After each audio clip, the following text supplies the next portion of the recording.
In the middle of class, the teacher Marty notices that his students get distracted when they see a fire truck and police cars passing by outside. They explain that there was another earthquake in California and a big part of the area has disappeared into the ocean. Marty tries to check the news, but the internet isn't working. Later Marty is supposed to talk to all his students' parents, but everyone is distracted because the internet is still not working. Marty has physical copies of his students' files, yet it's not enough. The lack of internet is making everyone feel like the end is coming. When Marty leaves the school, he gets stuck in traffic because the lights aren't working either. During the drive, he sees a sign above the bank that thanks Chuck for 39 great years. Soon news from all over the world shows the same tragedy. The ocean is slowly swallowing coastal towns. There's also been many volcanic eruptions, forest fires, and tsunamis. In China, people are already rioting. Meanwhile, Marty's ex-wife Felicia works as a nurse at the hospital. For the last few weeks they've been losing lots of staff members to self-deletion, so watching her co-workers die one by one has taken a toll on her mental health. She takes a break in the restroom only to hear more bad news on the radio and the host, thanking Chuck for 39 great years. When a colleague asks Felicia if marriage or divorce is easier, Felicia answers marriage because it's done in an hour, while divorce takes months. That night Felicia calls Marty and admits she's been thinking about him all day. She wonders if split couples are remarrying because people want something familiar in these hard times, and shares some examples of coworkers who quit to be with their families. Marty shares that he doesn't have many students left either and gets philosophical, talking about the cosmic calendar and humanity's place in the universe. Then Felicia mentions the Chuck ad she saw earlier and Marty admits he saw it too, so they wonder who is putting up ads during the end of the world. Neither of them knows who Chuck is.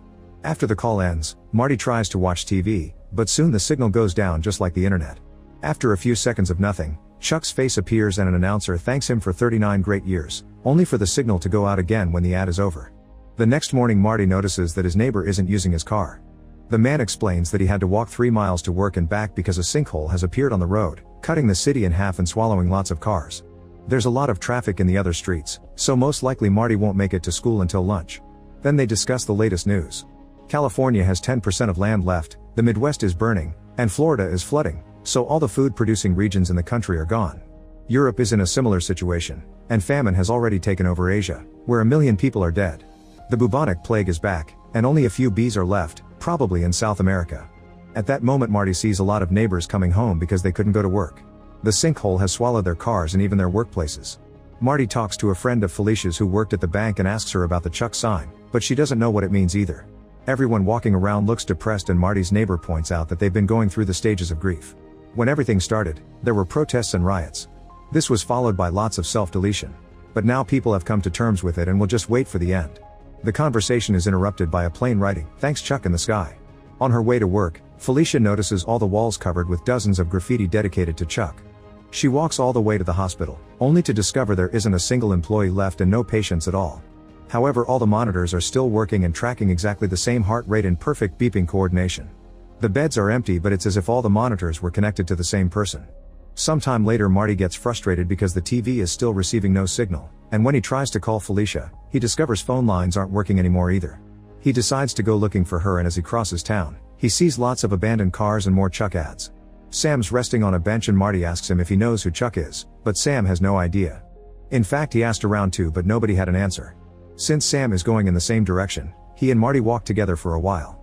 They chat and get philosophical as they discuss how much time a person truly has in their lives. Eventually Sam's arthritis requires him to rest, so he stops at a bench to watch the sunset and Marty continues walking alone. In the evening Marty reaches Felicia's neighborhood. He comes across Iris, who recognizes Felicia's name and says she was always nice to the local kids, even giving them cookies. Iris is out there skating because she wants to have a good time before the end. Suddenly the power goes out in the whole area and Marty tells Iris to go home for safety. At that moment, glowing Chuck ads appear on the windows of every house, making it look like a ghost town. A worried Marty starts running and finally finds Felicia, so the couple reunites with a hug. He asks about the ad, but she has no idea how that appeared in her house too. Meanwhile, a 39-year-old Chuck is in bed looking really weak and sick. He's connected to a heart monitor, which shows the same rate that was shown at the hospital. His wife Ginny and son Brian are keeping him company and crying because they know he doesn't have much time left. Back to Marty and Felicia, they go to her backyard to admire the sky. With the power gone in the whole world, now the stars are brighter and easier to see. They hold hands as they identify the different constellations, only for a star to suddenly disappear. Then Mars disappears as well. One by one, the stars start disappearing in the sky. At the same time, Ginny and Brian say goodbye to Chuck as he dies and thank him for 39 great years. Marty tries to tell Felicia that he loves her, but everything goes black when the world ends. 9 months before the end of the world, Taylor works in a record store. However, she loves music so much that she likes setting up her drums on a busy corner and playing for the crowd.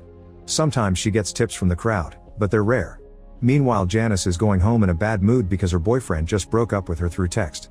She works at a bookstore, but lately she's been feeling like her life is going nowhere, especially since she used to be a very talented dancer as a kid. Chuck is in town too, attending a banking conference.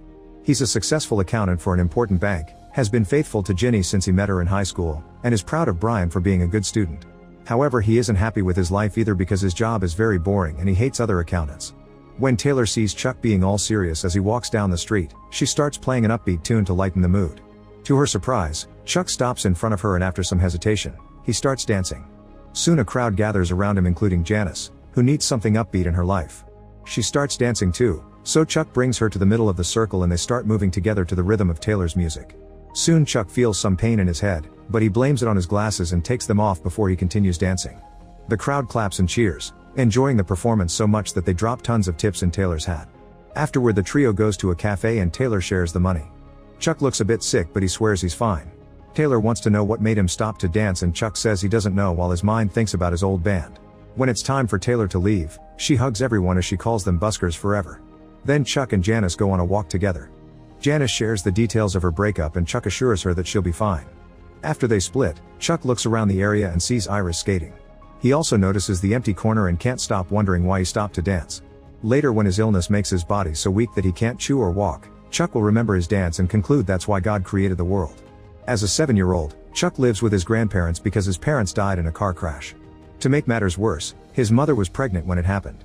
For a long time, the household is nothing but sadness. Albie deals with his grief by drinking and concentrating on his accounting job. Sarah loses interest in all her hobbies and most of the time she orders takeout instead of cooking. By the time Chuck turns 10, the household has regained a good mood, although Albie continues to drink. Sarah is cooking again and listens to music so she can dance in the process. She often makes Chuck dance with her, which explains where he's learned all those amazing moves. They also watch lots of movies together with a preference for those with dancing scenes. His grandparents' house quickly becomes Chuck's true home, but there's one exception: he isn't allowed to enter the cupola on the roof. Albie and Sarah say that the cupola is forbidden because the floor is unstable and there's nothing up there anyway. Chuck approaches the door in secret, but he isn't able to remove the lock. The night before Chuck's 11th birthday, Albie and Chuck are watching a documentary about Carl Sagan and the cosmic calendar. Since Albie is very drunk, Chuck brings up the topic of the cupola. Albie says that up there someone could see more than what they actually want, and that's why it's locked. He explains that this house is very old and has been remodeled many times, but the cupola has been there since the beginning. In all his time living here, Albie only visited the cupola a handful of times. He claims that in that room, he saw the ghosts of people before their deaths. Albie says that waiting for death is always the hardest part. When Sarah comes home, he sends Albie to get some groceries so the fresh air can sober him up. Then she tells Chuck not to believe Albie's stories because they're just drunk ramblings. Later, Chuck asks a neighbor about the dead people Albie mentioned and how he was involved in their lives. It seems the ghosts are the manifestation of Albie's guilt for not being able to help certain friends. At school, Chuck's favorite class is English. The teacher is too sweet to be taken seriously and the kids misbehave around her. One afternoon after class, Chuck asks her about a poem she read earlier, which has the line, "I am large, I contain multitudes." She explains that a person is made of everyone they know, everything they've seen, and everything they've experienced. Each person has a whole world in their minds and they get to choose what to fill it with. Chuck realizes that if someone dies, that world disappears. This confirms that the beginning of the story is a metaphor for the world in Chuck's mind, which ends when he dies. On his way out, Chuck sees Marty in another classroom. A few months later, Sarah dies while shopping for groceries. After the funeral, the house becomes sad again and Albie's alcoholism gets worse. Chuck goes to the grocery store and asks the cashier for details of what happened. The girl explains that Sarah just collapsed suddenly, so there's not much to tell. One night, Albie falls asleep on his desk and Chuck steals his keys to finally open the cupola. When he's about to step inside, Albie yells at him and drags Chuck away. Then Albie comes to the door to close it, but he sees something inside and immediately freezes in horror. With trembling hands, he forces himself to move and closes the door before he notices Chuck crying. He comforts his grandson, who asks him what he saw. However, Albie says he shouldn't know and hugs him while apologizing. Later at school, Chuck learns that there's a dance club and decides to join it in memory of Sarah. The teacher is happy to see another boy because the club is always mostly girls, and she trains them in a different music genre every day. Chuck is paired with Kat, an older girl who is also the best dancer in the class. He develops a crush on her and tries to impress her with the moves Sarah taught her, only to end up teaching everyone. Kat already has a boyfriend, but she still agrees to dance with Chuck at their school's fall fling. After the teacher gifts him new shoes so he can be more comfortable dancing, Chuck considers it could be his career. However, Albie continues to train him in math so he can have a future, since artists don't make money. Albie also explains that math is in every corner of the universe, even in music itself because of how it counts notes and tempo. All his accounting files have people's entire lives in them in the form of numbers. Math is art that doesn't lie. On the night of the fall fling, Chuck refuses to dance with Kat and makes up an excuse about his leg hurting. His teacher overhears him and says that if he doesn't want to dance anymore then he doesn't have, but he should at least be honest with Kat. Chuck goes outside and looks at the stars for a while to calm down and put his thoughts together. Then he returns to the party and finally asks Kat to dance. They do their routine in the middle of the dance floor and everyone gathers around them to cheer. Their dance is perfect and at the end of it, Kat kisses Chuck's cheek, which annoys her boyfriend. 6 months before Chuck's death, he tells Ginny the truth about the scar on his hand. After the party, young Chuck goes to the football field and continues to dance under the stars. He loses himself in the feeling of freedom and happiness that dancing inspires in him, and this distraction causes him to accidentally hit his hand on the fence. Ginny doesn't understand why Chuck lied about it and he admits he doesn't get it either. 5 years later, Albie dies of a heart attack at home while a teen Chuck is away playing and dancing with his band. Mortician Sam surprises Chuck by revealing Albie has already paid for his funeral because he knew this day was coming, making Chuck wonder if that's what he saw in the cupola. Since Chuck inherits the house, he decides to continue living there instead of moving with his maternal grandparents. They end up joining him there until he leaves for college, since Albie also left money for his education. Later when Chuck marries Ginny they move to that house too. The funeral happens before his maternal grandparents arrive though, so Chuck has to be alone during that hard time. Later Sam sends him an envelope with all of Albie's personal effects, including the keys. Chuck finally enters the locked room and finds it empty with a perfect floor. When he looks out the window, he simply sees the town. Feeling disappointed, Chuck turns around to leave, but at that moment he has a vision of his old self dying in bed. This confirms Albie did see all those neighbors' deaths, but he also saw Sarah's and his own. This is why he thought the waiting was the hardest part. After the vision disappears, Chuck decides he'll continue to live his life to the fullest, refusing to surrender to depression like Albie did. He recites the poem his teacher taught him, reminding himself that he contains multitudes. Make sure to subscribe and turn on notifications so you can watch more videos like this. Thanks for watching.